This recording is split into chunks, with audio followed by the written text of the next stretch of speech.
Sir, as a BJP MLA, your first reaction after the Supreme Court? I welcome the Supreme Court verdict. I would like to give thanks to Honorable Prime Minister of India, entire citizen of the state, because they really worked hard. Okay, they gave the message to the government of India because of their reaction, because of their protest. Supreme Court has heard this matter. Even in judgment, also Supreme Court was pleased to reflect the unrest in Sikkim also. And I'd like to give thanks to state government also. Today, what issue you raised in Assembly? Today I raised one issue that Sikkimese definition was not raised before this honorable court by the state, and this is very unfortunate.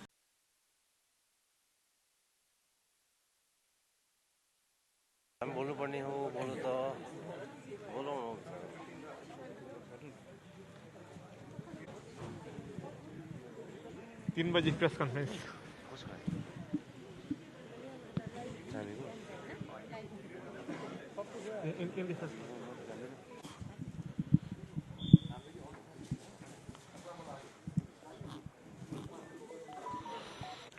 जो supreme court के verdict आया था 13/1/2023 को, उसी को मद्देनजर रखते हुए आज का स्पेशल असेंबली कॉल किया गया था। पर कल ही सुप्रीम कोर्ट ने उस वर्डिक्ट को चेंज करते हुए जो सिक्किम के नेपालियों पर विदेशी का टैग लगाया था उसका पूर्ण रूप से हटा दिया। फिर भी आज 371F जो सिक्किम का स्पेशल प्रोविजन है संविधान में, उसको और प्रोटेक्टिव रखने के लिए और ऐसा बात में कभी भी ऐसा परिस्थिति न आए, इसलिए एक रेजोल्यूशन आज एडॉप्ट किया गया और उसको सर्वसम्मति अथवा पूर्ण उपस्थित विधायकों के समर्थन से पास किया गया और इसको भारत सरकार में भेज दिया जाएगा।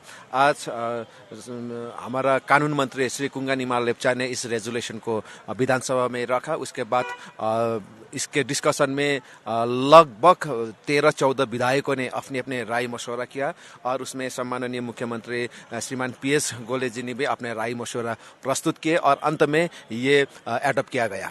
उस रेजोल्यूशन में क्या है? उसका सिक्किमीज का डेफिनेशन को लेकर है या दूसरे कुछ? इसमें क्लियरली मेंशन है कि सिक्किम का जो डेफिनेशन है वो 8 में एग्रीमेंट और आर्टिकल 371 के तहत सेफगार्ड रहना चाहिए और जो सिक्किमिस को यहाँ के सिक्किमिस को एज पर 371F क्लासिफिकेशन मिला है स्पेशल प्रोविजन के अंतर्गत, वो सेफगार्ड है और सेफगार्ड रहना चाहिए और सिक्किमिस डेफिनेशन के वो जो ओरिजिनल मीनिंग है और उसका क्लॉजेस है उसमें कोई भी डाइल्यूशन न होना चाहिए। आज का रेजोल्यूशन का मुख्य भाग यही था।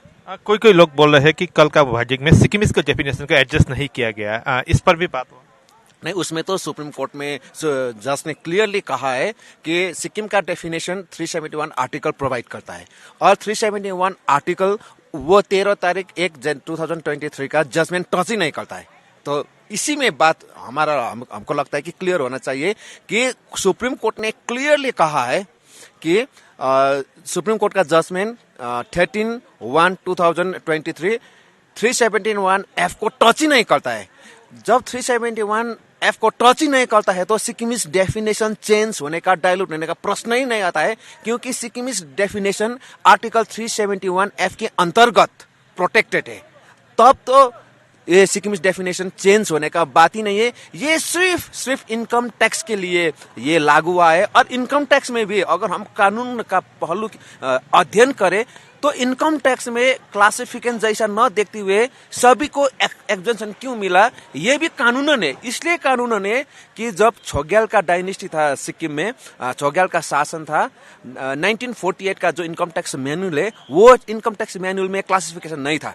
भूटियाओं का, लेप्चाओं का, नेपालियों का और जो भी यहाँ आके व्यापार कर रहे हैं, आज के अगर लैंग्वेज में समझने के लिए मैं बोलूं तो ओल्ड सेटलर्स ऑफ सिक्किम, सभी को एक ही तरह का इनकम टैक्स था, क्लासिफिकेशन नहीं था। उसी को सुप्रीम कोर्ट में बरकरार रख दिया तो हमारा क्लासिफिकेशन का जो सिक्किमिस को प्राप्त है कहीं से भी छेड़छाड़ नहीं हुआ है। ये समझने का बात है और ये अध्ययन का बात है। इसका मतलब इस वर्डिक्ट से उन लोगों को सिर्फ इनकम टैक्स से ही छूट मिलेगा, दूसरा से? बिल्कुल सिर्फ इनकम टैक्स से उन लोगों का छूट मिला है और इसको हमने वेलकम भी किया है। और क्लासिफिकेशन और सिक्किमिस डेफिनेशन जैसे पहले था अभी वो सेफगार्ड है और सेफगार्ड रहेगा।